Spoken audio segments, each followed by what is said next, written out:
What is going on, ladies and gentlemen? This is Kevin with Optimized Essentials, and in today's video, I'm going to be sharing with you my thoughts on the UFC and why I think it's going to make men strong again. Now, this is slightly different from what I normally put out because I've been doing a lot of nofap and semen retention and sexual transmutation, but I want to switch it up just a little bit and talk about how I feel about UFC, the combat sports, this rising industry of fighting, right? I feel that this fight game, this industry is going to bring men back to where they were. And this is why I think that, because deep down inside, men know that they need competition. They need something that sharpens their tool, right? If you think about all the things that men are sharpening their tool with nowadays, it's in all the wrong ways, right? The instinct for want to conquer women, right, gets spent on porn. The instinct to want to go to war and fight gets spent on video games, right? The instinct for challenge and novelty and stimuli gets spent on drugs. So all of these innate desires, these primal desires that men have to become better, to become the strongest version of themselves, gets wasted on low-level activities, subservient activities, porn, drugs, and video games being the most common ones. And the reason why I'm saying that UFC is going to make men strong again is because think about what it does, right? Think about what it requires of men. When I watch the UFC, it makes me want to train. It makes me want to go fight. It makes me want to go compete, right? Any man deep down inside, when they watch competitive sports like this, two things will happen, right? They'll either be that spectator, that what do you call that? That bystander, bystander, that person that just spectates and watch the sports. Where is the jersey? Where is the t-shirt? Has some other guy's name on their back, which I was never really a fan of, right? I don't really follow any sports. I don't watch anything, any sport aside from the UFC. UFC is like the most primal, most raw, most relatable combat sport, like most relatable. It's not even like a sport, it's fighting, you know, like anyone can relate to this, because when it comes down to it, everyone has to fight, which is why I think UFC will bring this masculine essence back out for men, because any man, back to what I was saying, deep down inside has a deep primal urge or drive to dominate or to compete or to show other men what they're made of, right? So there's two possibilities when men come out or watch sports, fighting, boxing, etc. There's two things that'll happen. One, they'll be forever the fanboy that has the other guy's name on his back, or it will spark a fire with him, which is the second possibility, to go in there and fight and train and become one himself, right? And I think the latter is happening with most men, right? Like my brother. In the beginning, he was just like a UFC fan. He was just, doing commentating. He would make YouTube videos about picks, right? Who he picks, like kind of like in a gambling sense, right? Whoever would win, he would give his thoughts on why this person would win, etc. And then eventually he joined a gym, right? And I don't want to join because he's joining. I'm joining because I want to go in there and I want to see what I'm made out of, right? I want to see, because I personally, this is my thought process. My belief is like, dude, all these chumps, right? I want to go in there and fuck them all up, right? That's my thought process. Like, I want to go in there and dominate them, right? That's what testosterone does in the male body. It wants to compete and it wants to show who's the top dog, who's the top G, right? Who's the real badass motherfucker, right? So when there's a group of guys going at it, fighting, wanting to show who's the top dog, who's a better fighter, right? It stirs a primal essence within men to want to go fight and compete. This is why they say men love war. It's true. We want to go fight and we want to go that's just how the energy works, masculine energy. We want to go in there and destroy people, right? And it needs to be channeled healthily, or else it becomes toxic masculine, or becomes destructive, right? Men like to go work out. Men like to go play sports. Masculine energy is like an anabolic has an anabolic effect, right? It breaks things down, right? When you go to the gym, or catabolic, yeah, it has a catabolic effect, right? It breaks things down, right? In order for muscles to grow back, in order for you to become stronger, you need to exercise your masculinity. And that requires some form of exertion, right? Penetration, breaking things down. Masculine energy is that's the way it operates. That's the way it needs to grow, right? In order for a man to become the best version of himself, he needs to be challenged. He needs to be broken down in some sense in order to be built back up. And if he doesn't have that stimulus, if he doesn't have that opportunity, he'll break himself down through all the wrong activities like porn, drugs, and video games. Men want to exert themselves, but they're exerting themselves in all the wrong ways. And because of that, they're depleting themselves and they don't have that same masculine drive, vigor, and vitality. But if you instead put him in a boxing ring or a boxing gym, a Brazilian jiu-jitsu gym, a MMA gym, now he has an outlet to plug his masculine energy. That's why if you listen to the stories of these fighters and they talk about how if it wasn't for fighting, they would still be on the streets or they would be doing something wrong or they'd be doing something off. Men will find a way to apply their masculine energy, whether it's healthy or unhealthy. They'll find a way to do it. And if they don't, if you don't give them a good outlet, they're going to plug it into a bad outlet and they're going to destroy things along the way, okay? So let's see. I have some notes written down that I want to make sure I want to cover. So here's one of them, right?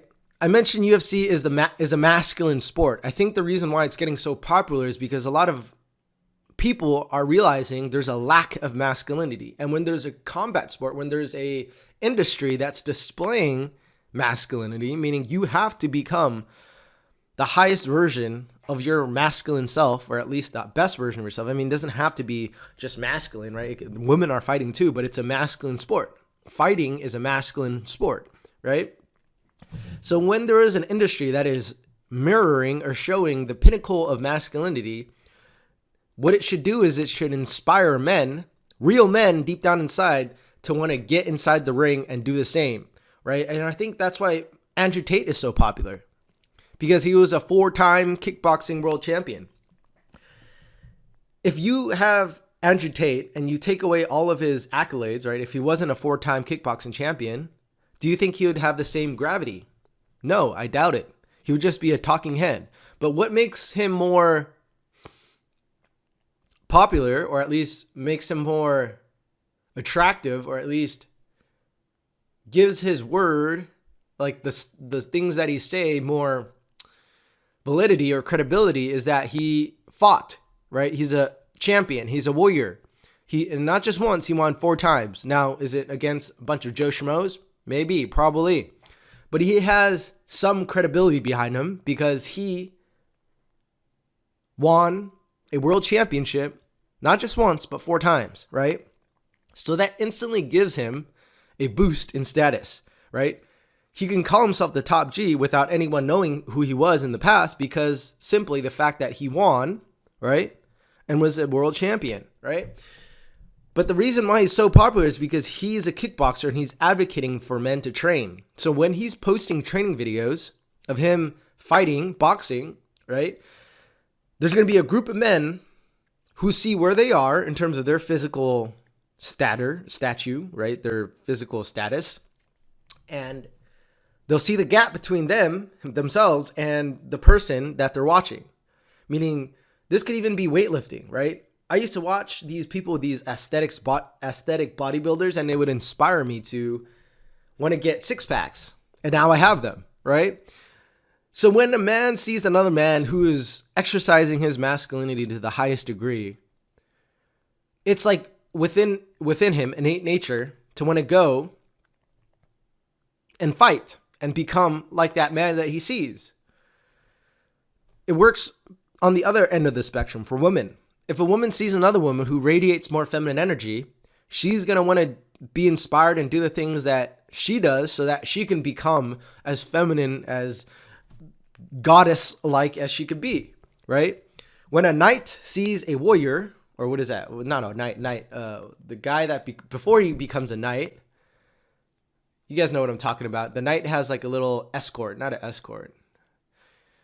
Fuck, I forgot the term. The term's eluding me. It's like in Game of Thrones when the knight has like a little dude that serves him, right?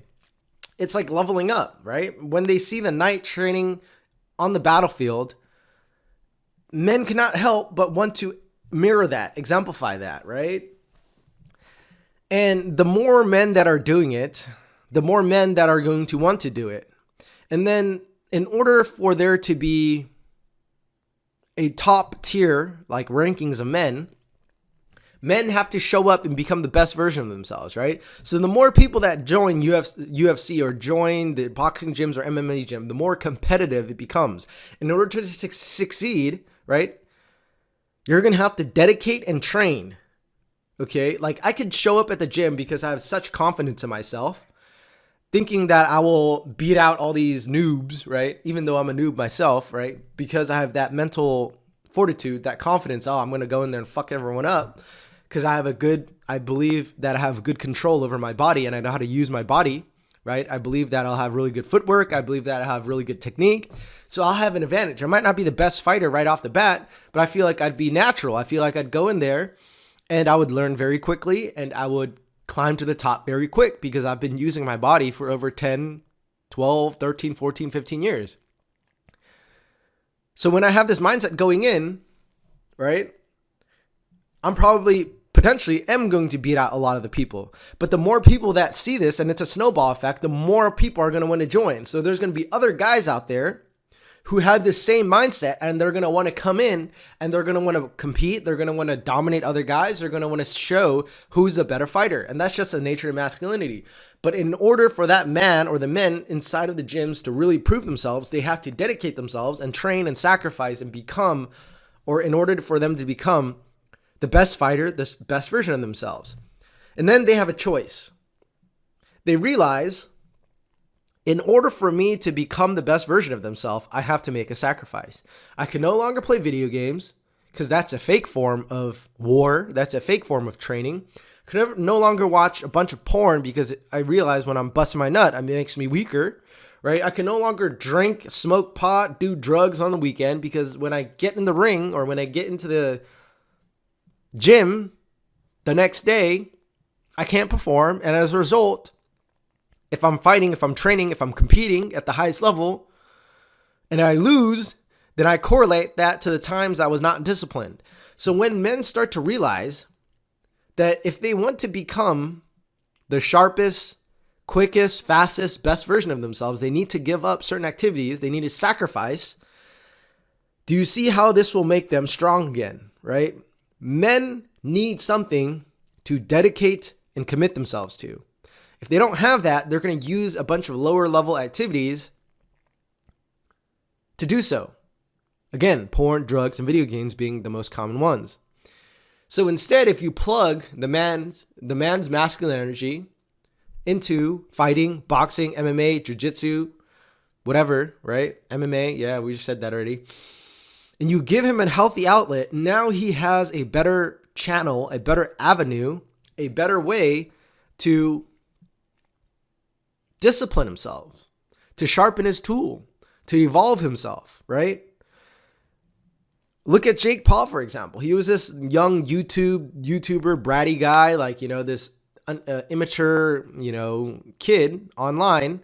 And then now, because of boxing, even though he's not necessarily boxing professional fighters, he's now training and dedicating, committing himself to higher levels of discipline because he wants to win. He wants to show people that he's a true fighter, that he's a warrior. And this exists within all men. So that's pretty much it. Okay. My point here with this video is that when men see other men, or when men watch fighting or UFC or boxing or Brazilian Jiu-Jitsu, and they see other men performing at high levels, and it's such a primal drive, it's such a primal sport, they're going to want to participate. And when they participate, two things are going to happen.